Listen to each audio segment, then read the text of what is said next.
James River Valley, Dakota Territory, October, 1873.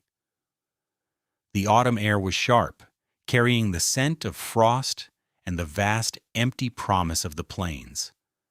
Most men were banking earth against the foundations of their cabins, patching roofs, and stacking the last of the cordwood. Eamon Doherty was hauling freshly milled planks of cottonwood into the derelict stone silo that stood on the edge of Judd Felton's property. The silo was a relic from a failed cattle baron, a 20-foot wide, 30-foot high stone cylinder, roofless and forgotten. To everyone in the settlement, it was a landmark of failure. To Eamon, it was the answer to a prayer he hadn't known how to speak. Judd Felton himself, owner of the new grain elevator and the most prosperous man in the valley, strode out to the silo, his boots crunching on the hardened ground. Two other settlers, Silas Croft and Abe Miller, followed in his wake, their expressions a mixture of curiosity and condescension.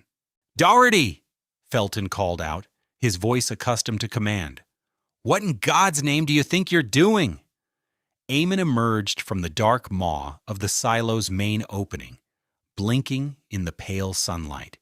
He was a man of medium height, with the quiet, powerful build of someone who had spent a lifetime wrestling oak staves into submission.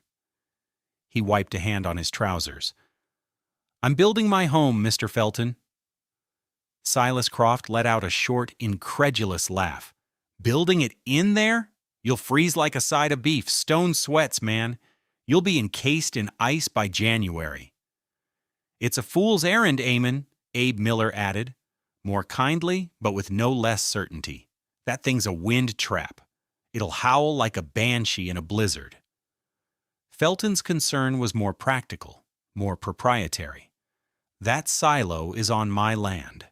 I let you use it for storage, not for some mad experiment. You start putting fires in there, you'll get expansion and contraction. That stone is old. It cracks.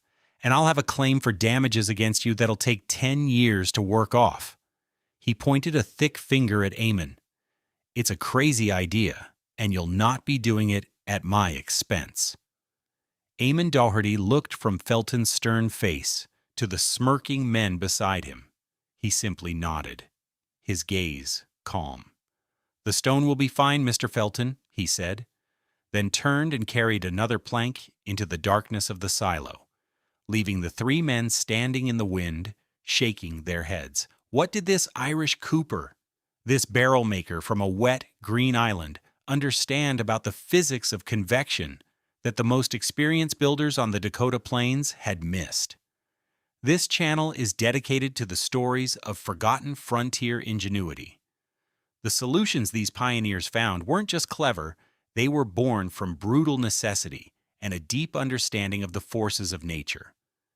If you believe wisdom is often found where no one is looking, consider subscribing to our channel. I promise that by the end of this story, you will understand the profound power of still air in a way you never have before. What's the most unconventional home you've ever seen? Let us know in the comments below. Eamon Doherty was not a carpenter. He was not a stonemason, and he certainly wasn't a frontiersman in the way the men who mocked him were. He was a cooper. His entire life from boyhood in County Clare had been spent not with walls and roofs, but with staves, adze, and iron hoops. His hands didn't know the language of mortise and tenon. They knew the secret geometry of the cylinder.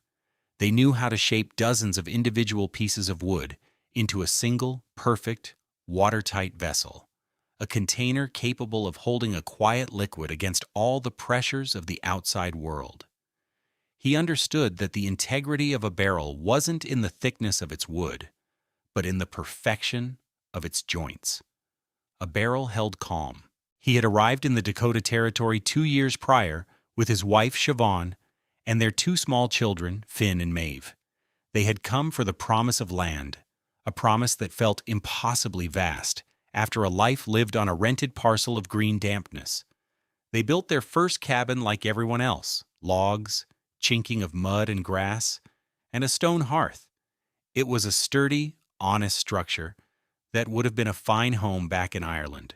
Here, it was a death trap.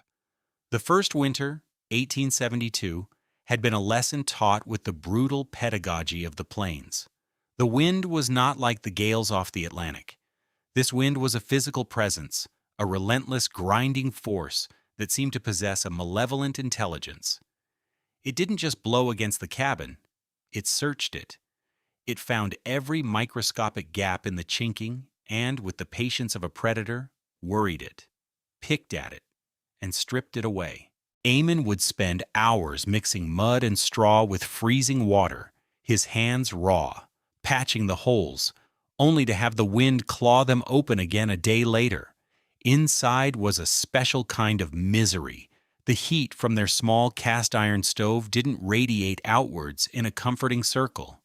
It rose, bent sideways in the drafts, and vanished through the walls. Siobhan would hang blankets, creating a small tent-like space around the stove, but even there the cold was a palpable thing. Eamon would never forget the image that fueled his desperate innovation: a tin cup of water, placed on the floor no more than 3 feet from the glowing red stove, freezing solid in under an hour. The problem wasn't the cold, it was the movement of the air. The house was breathing, and its every exhalation was their warmth, their life, their hope. That winter, Finn developed a cough that rattled in his small chest for months, and Maeve's laughter, once a constant melody, grew thin and rare. Eamon swore they would not endure another winter like it. The failure of a standard frontier cabin in a high-wind environment was a catastrophic lesson in thermodynamics, taught over and over again across the plains. The settlers, men of immense practical skill, understood insulation. They knew a thick log wall was better than a thin one. They knew banking earth against the foundation helped. What they fundamentally misdiagnosed was the primary enemy. They believed they were fighting the cold. They were actually fighting convection. Convection is the transfer of heat through the movement of a fluid, in this case, air. A log cabin in the Dakota Territory was assaulted by 2 forms of it simultaneously. The first was forced convection, driven by the wind. A 40-mile-per-hour gale at -20 degrees Fahrenheit doesn't just make a surface cold. It actively strips heat away at an astonishing rate. Every square inch of the cabin's outer wall was subjected to a continuous barrage of supercooled, fast-moving air molecules, each one colliding with the wall and carrying away a tiny parcel of precious heat, or BTUS. The chinking, no matter how well applied, would inevitably have hairline cracks. The wind turned these cracks into high-pressure jets, forcing Arctic air directly into the living space.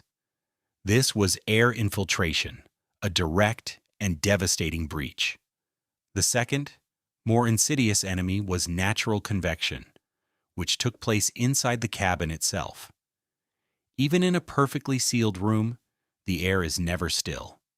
The air heated by the stove would rise. Following the basic law of physics, it would travel across the ceiling until it reached the cold outer walls. There, it would cool rapidly, become denser, and sink back to the floor.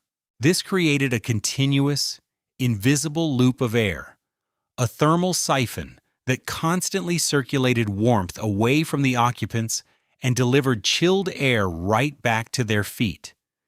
This is why their feet were always cold. This is why the water froze next to the fire. The cabin was a machine for generating drafts, its own worst enemy. Families like the Gundersons and the Schmidts burned through enormous stacks of wood, sometimes an entire cord in 2 weeks, just to maintain a barely livable temperature near the stove, while the corners of their homes remained thick with frost. They were trying to heat the entire James River Valley, one stove full at a time. The more they stoked the fire, the faster the convective loop spun, and the more heat was lost through the walls. It was a losing battle against physics itself. Eamon Doherty, the cooper, saw the problem differently. He wasn't trying to build a thicker wall to fight the cold. He was trying to build a vessel to hold the calm. His work inside the silo was methodical and, to the onlookers, utterly bizarre. He wasn't building against the stone walls, he was ignoring them. First, he laid a heavy timber floor, raised about a foot off the packed earth base of the silo, creating a crawl space. Then, he began to build his house. It was not square, it was a circle. Using techniques honed over a lifetime of barrel making, he framed a perfectly round two-story structure 16 feet in diameter, centered precisely inside the 20-foot diameter of the silo. This left a uniform 3-foot gap between his outer wall and the inner surface of the stone. "He's building a barrel," Silas Croft remarked to a group of men gathered at a safe distance one afternoon. "A round house, damnedest thing I ever saw." Judd Felton was less amused. "He's wasting good lumber. And I'm telling you, that inner structure will shift and press against the stone. He's a fool."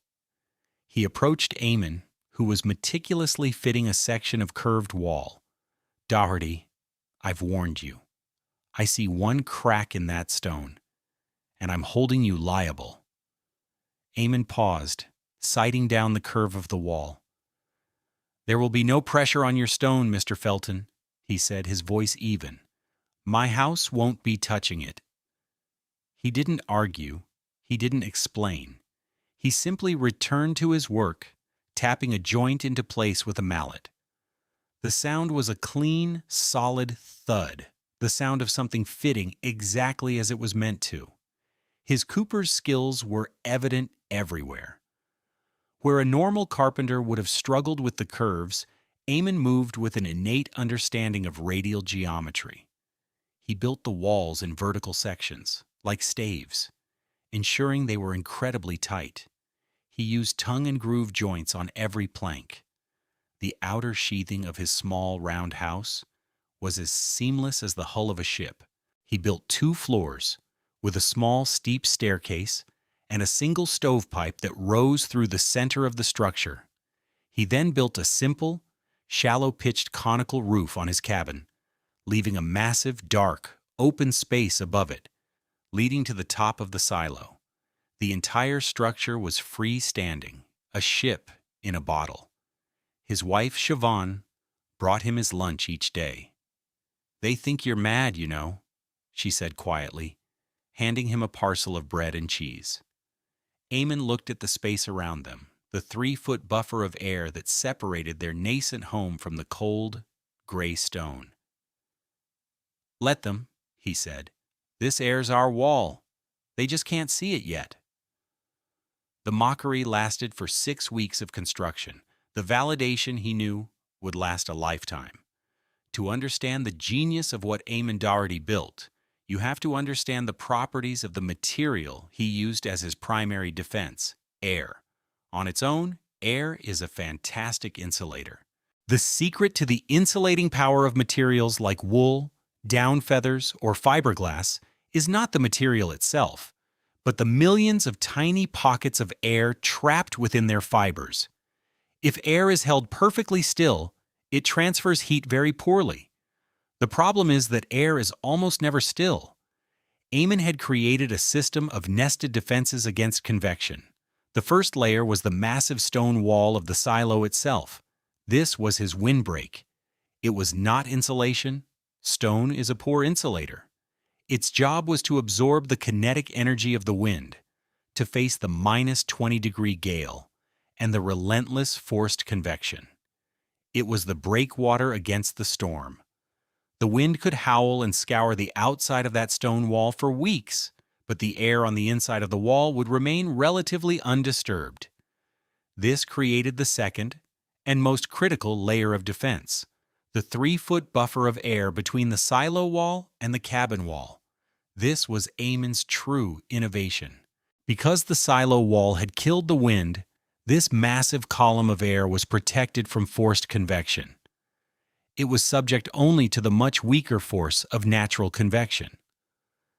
The air touching the cold inner stone wall would cool and sink, while the air touching the warmer outer wall of the cabin would rise. But because the space was so large and the temperature difference relatively small, this convective loop would be incredibly slow and lazy. It was no longer a heat-sucking vortex. It was a gentle thermal creep. This meant that the outer wall of Eamon's living space wasn't fighting a -20-degree gale. It was facing a wall of calm, 10 or 20-degree air. The heat loss, or delta T, was dramatically reduced. A standard log wall losing heat to a 40-mile-per-hour wind at -20 degrees Fahrenheit might shed 500 BTUs per hour per square foot. Eamon's wall, losing heat to still 20 degrees Fahrenheit air, might lose only 50. He had reduced his home's primary source of heat loss by 90% simply by building a container for still air. The final layer was the cabin itself. Built with the obsessive tightness of a Cooper, it had virtually zero air infiltration. The small amount of natural convection inside the round rooms was easily overcome by the gentle, radiant heat of the small stove. He hadn't built a house. He had built a thermal fortress where the moat was a ring of air. That November, the winter arrived not as a gradual decline, but as an assault. A weather system the newspapers would later call the Great Plains Gale settled over the territory. For 18 consecutive days, the temperature never rose above -20 degrees Fahrenheit, and the wind blew at a constant 30 to 40 miles per hour, with gusts that sounded like a freight train passing an inch from your ear. The world shrank to the interior of a cabin, and survival was measured in cords of wood. At the Felton house, a large and well-built structure by any conventional measure, the battle was constant. Judd and his eldest son fed the big potbelly stove around the clock. The windows were opaque, with a thick, fern-like layer of interior frost. Despite 2 layers of wool blankets on the beds, the family slept in their coats. The sound of the wind was a physical pressure on the walls, a deep, vibrating hum that frayed the nerves. Inside Eamon Doherty's silo there was quiet. The roar of the gale was a distant thing, a muffled, deep-throated rumble like a faraway ocean. It was the sound of a storm happening somewhere else. Inside the round walls of their home, the air was still and warm. The small stove glowed with a modest fire, consuming less than a quarter of the wood the Feltons were burning. Siobhan kept a small pot of herbs, parsley and thyme, on a crate near their single double-paned window. The glass was cool to the touch but completely clear. There was not a speck of frost. On the floor, Finn, his cough long since vanished, and Maeve lay on their bellies on a buffalo robe, drawing on slate boards with chalk. The air was so placid, so uniformly warm, that they lived in the entire space, from wall to wall, floor to ceiling. They had defeated the tyranny of the convective loop. One evening, Siobhan was preparing a simple stew. The smell of onions and simmering beef filled the cozy space. She listened to the faint, distant moan of the wind and looked at her children, safe and warm on the floor. She touched Eamon's arm. "It's like being in the heart of a stone," she whispered. Eamon nodded, watching the steady, unwavering flame of the oil lamp on their small table. The quietest place on the plains was inside the thing the wind had tried, and failed, to break. They were not just surviving the storm. They were living through it, untouched. The greatest luxury on the frozen prairie wasn't food or fuel. It was stillness. On the 8th day of the gale, a freighter named Tom Harding was fighting a losing battle 3 miles east of the settlement. He was hauling winter supplies for the army post, and one of the axles on his heavy wagon had cracked. His 2 mules, exhausted and encrusted with ice, were beginning to fail. The wind was scouring, driving snow so thick that he couldn't see more than 10 feet. He knew he would die if he stayed with the wagon. Abandoning his cargo, he unhitched the mules and, with the wind at his back, began stumbling toward the faint hope of the settlement. He was half blinded by snow and nearly frozen when he blundered into the hulking shape of the silo.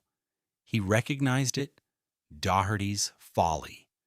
To him it was a miracle, a stone wall to block the killing wind. He found the main door, a simple plank affair Eamon had installed, and forced it open against the drift.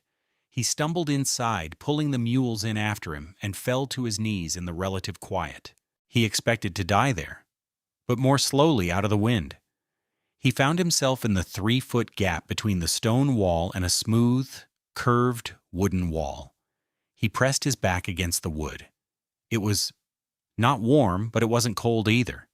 It wasn't leeching the life out of him. The air in the space was dead still. There was no draft, no whisper of the hurricane raging just inches away through the stone. The mules, sensing the reprieve, stood with their heads down, their shivering slowly subsiding. Harding, disoriented and exhausted, curled up at the base of the inner wall and fell into a stupor that became sleep. He awoke hours later to a profound silence. The wind had momentarily died down. He was stiff and cold, but he was alive. He could hear the faint murmur of voices from inside the wooden structure. He staggered back out into the gray dawn and made his way to the settlement, to the only place he knew would be open, Judd Felton's grain elevator. Felton found him huddled by the office stove, wrapped in horse blankets, telling his story to a small group of astonished men. "And I slept in the gap," Harding said, his voice hoarse, "between the stone and his wooden barrel." The wind was screaming, but in there, it was just quiet. The air wasn't even that cold. It felt like a cellar in autumn. Saved my life. Judd Felton's face, normally set in lines of hard confidence, was a mask of disbelief. He looked at Silas Croft, then at the freighter. Without a word, he pulled on his heavy coat and boots. "Come on," he said to Silas. They walked to the silo, the newly risen wind tearing at them. Eamon answered their knock, his expression unreadable. He simply stood aside and let them in. They stepped out of the gale and into the silo's buffer zone. The change was instantaneous and shocking. The world went from a screaming chaos to absolute unnerving silence. Felton stood there, his face exposed, feeling for a draft that wasn't there. He looked down. On a small crate just inside the main door sat a tallow candle in a simple holder. It was unlit. "Eamon," Felton said, his voice low, "would you light that for me?" Eamon nodded. He struck a match and lit the wick. The flame rose, a perfect, unwavering teardrop of light. It did not dance. It did not flicker. It did not bend. It was utterly, preternaturally still. Eamon then opened the door to the inner cabin. A soft wave of warmth and the smell of baking bread washed over them. The candle flame did not move. Felton stared at the perfect flame, then at the warm light spilling from the inner cabin. He finally understood. He had been trying to build a fortress of logs, while Eamon had built a sanctuary of air. He looked at the Irish cooper, a man he had called a fool, and a lifetime of frontier certainty crumbled. "My God, Eamon," Felton said, his voice filled with a new and profound respect. "You didn't build a house. You built a calm inside the storm." The story of Tom Harding's survival and the miracle of the still candle became the talk of the settlement. The mockery directed at Eamon Doherty curdled into awe. Men who had laughed at his barrel house now came by, hats in hand, to ask if they could see it. Eamon, without a hint of triumphalism, showed every one of them. He explained the principle simply. The stone takes the wind. The air holds the warmth. The house just has to be tight. That spring, the idea began to spread, but its most significant leap came from an unexpected source. A surveyor for the Northern Pacific Railroad, a man named Alistair Finch, was in the valley mapping a potential spur line. He was an engineer by training, a man of calculations and physics. He heard the story and, intrigued, spent an entire afternoon with Eamon, taking precise measurements of the silo, the cabin, the gap. He recorded temperature readings inside, outside, and in the buffer zone. Finch was astounded. He saw not a piece of folk wisdom, but a brilliant, intuitive piece of engineering. In his next official depot report, sent back to the regional office in Fargo, alongside charts of topographical gradients and soil composition, he included a special section. It was titled, An Analysis of a Novel Frontier Dwelling for High Advection Environments. He included detailed sketches of Eamon's silo home, cross-sections, and his calculations on its thermal efficiency. He estimated it reduced fuel consumption by over 70% compared to a standard dwelling of similar size. That report was copied and circulated among the railroad's land agents and engineers. When new waves of settlers arrived, brought in by the railroad, the agents would tell them about the harsh Dakota winters. And some would show them Finch's sketch. The idea of a house within a house, of a Doherty shell, began to appear in other forms. Some built double-walled sod houses. Others built small cabins inside larger barns. The principle, once demonstrated, was too powerful to ignore. The technique Eamon Doherty had pioneered was a century ahead of its time. He had, without the formal language, created a perfect pressure-equalized rain screen and a super-insulated wall assembly. Modern building science is built on this very principle, that the air barrier and the insulation layer are two different things, and that controlling air movement is the single most important factor in creating an efficient, comfortable structure. Eamon's silo home was a testament to the idea that a deep understanding of a single craft, the cooper's obsession with the integrity of a vessel, could unlock a solution to a problem far outside its own domain. There is a profound lesson in the silent, circular walls of Eamon Doherty's home.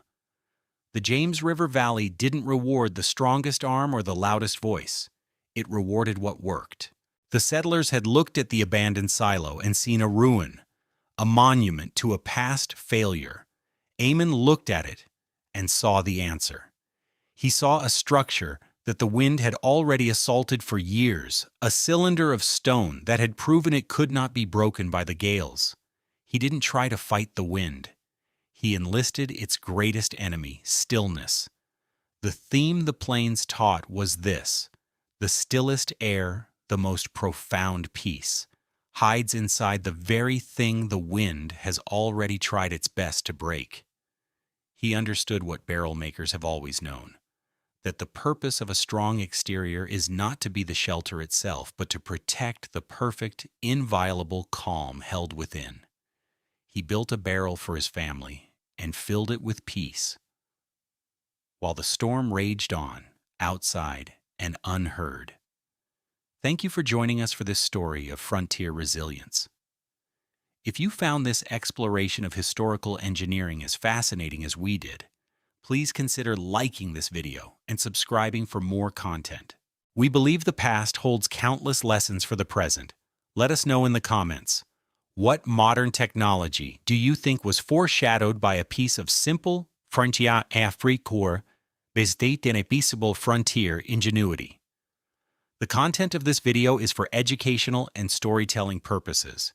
It presents a fictionalized narrative inspired by historical building practices and principles.